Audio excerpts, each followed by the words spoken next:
بسم اللہ الرحمن الرحیم۔ السلام علیکم۔ میرا نام پروفیسر ڈاکٹر عبدالمجید خان ہے۔ میں اس ریسرچ لیبارٹری میں پرنسپل انویسٹیگیٹر ہوں، chairman department of chemistry, federal Urdu university. آج ہماری ڈسکشن کا جو موضوع ہے وہ یہ ہے کہ کیا بایو ڈیزل بایو ڈائیورسٹی پہ اثر انداز ہو سکتا ہے، اور کس طرح سے بایو ڈائیورسٹی پہ اثر انداز ہوگا، اور بایو ڈائیورسٹی ہے کیا۔ بیسیکلی بایو ڈائیورسٹی یہ ہے کہ لیونگ سسٹم کے اندر جو تبدیلی آتی ہے اس کو ہم بایو ڈائیورسٹی کہتے ہیں۔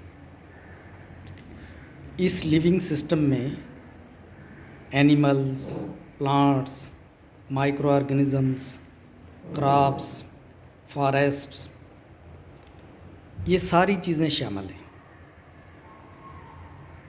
جانور بھی اس میں شامل ہیں، میرین لائف اس میں شامل ہے، ٹیریسٹریل لائف اس میں شامل ہے۔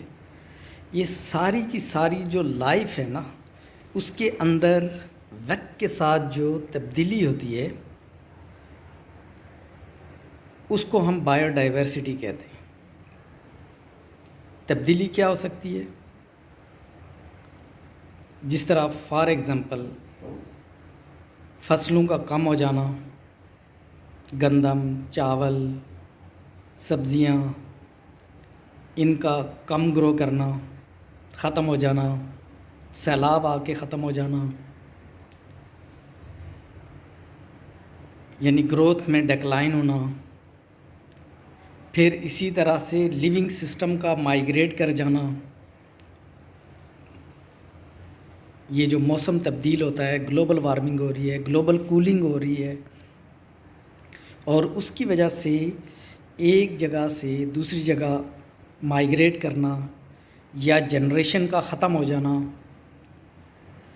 اسی طرح سے یہ جو فلڈز آتے ہیں، فلڈز کے دوران آپ نے دیکھا ہے کہ کتنا نقصان، ابھی جو فلڈ آیا ہے کتنا نقصان ہوا ہے، کتنے لوگ جو ہے ختم ہو گئے، کتنے جانور جو ہے وہ پانی میں بہہ کے چلے گئے، اور پھر وہاں پہ جو لائف ڈسٹرب ہوئی اس ایریے میں، سندھ کے اندر، بلوچستان میں، مختلف ایریاز میں۔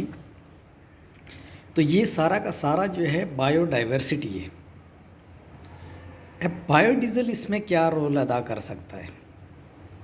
بایو ڈیزل اس میں بہت ہی اہم رول ادا کر سکتا ہے۔ یہ ایک سائنٹیفک ڈسکشن ہے، اور جیسا کہ فوسل فیولز ہیں، پیٹرول، ڈیزل، گیس، کوئلہ، یہ جو ہم استعمال کر رہے ہیں نا، یہ نان رینیویبل ہیں، یہ پولوشن کاز کرتے ہیں،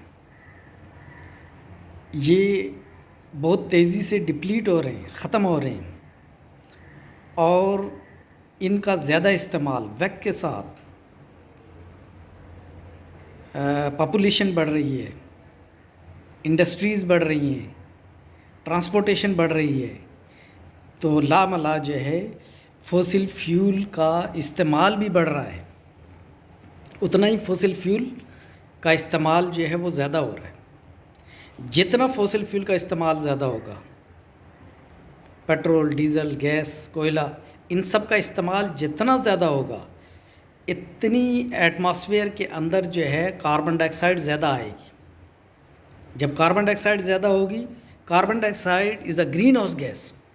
اس کے علاوہ نائٹروجن کے آکسائڈز، سلفر کے oxides, they are also the green house gases.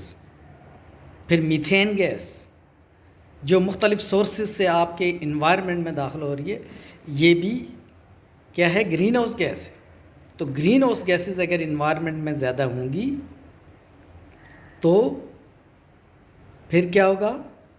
Global warming ہوگی، پولوشن ہوگی۔ اب الٹیمیٹلی پولوشن ہوگی تو اس کا لائف کے اوپر اثر پڑے گا، لوگ بیمار ہوں گے، جانور بیمار ہوں گے، ग्लोबल वार्मिंग होगी, टेम्परेचर सस्टेन नहीं करेगी लिविंग सिस्टम, टेम्परेचर तब्दील होगा। और आपको पता है कि ये टेम्परेचर ग्रेजुअली जो है वो बढ़ रहा है, हर डिकेड के बाद जो है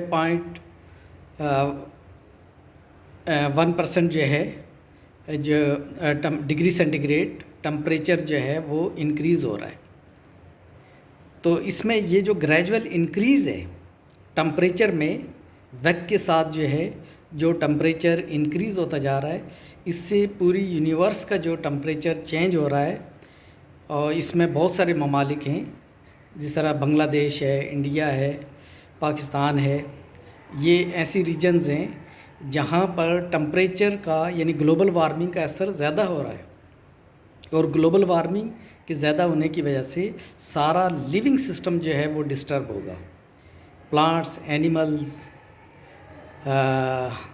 ह्यूमन बीइंग्स, तमाम सिस्टम जो है वो डिस्टर्ब होगा।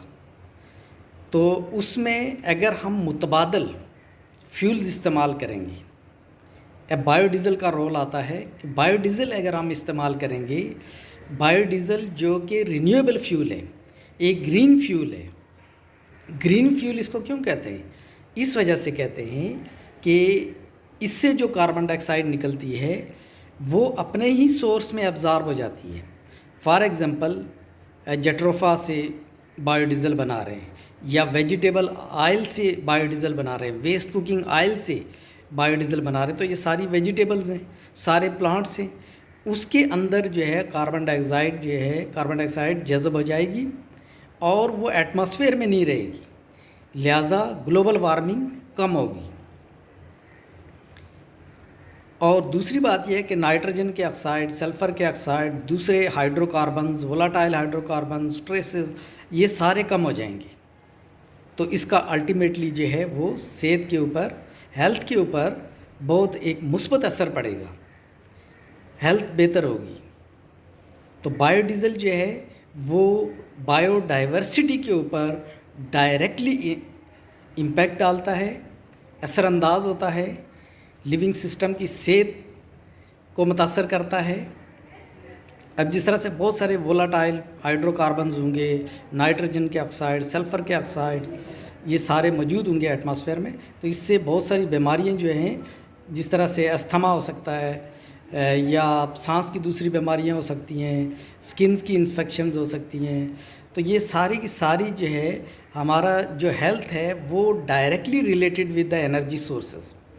तो अगर हम green energy sources, renewable sources इस्तेमाल करेंगे तो हम बायोडाइवर्सिटी को बेहतर कर सकते हैं, हम अपने हेल्थ सेक्टर को बेहतर कर सकते हैं। एनर्जी सेक्टर को इम्प्रूव करने का मतलब यानी नॉन रिन्यूएबल से रिन्यूएबल की तरफ आने का मतलब ये है कि हम अपनी हेल्थ को बेहतर करेंगे। तो आज ये एक मुख्तसर सा हमारे पास ये उन्वान था कि बायोडाइवर्सिटी के ऊपर जो है या हेल्थ के ऊपर बायोडीज़ल किस तरह से असरअंदाज हो सकता है, उसके ऊपर हमने डिस्कशन की है। Thank you very much. खुदा हाफिज़।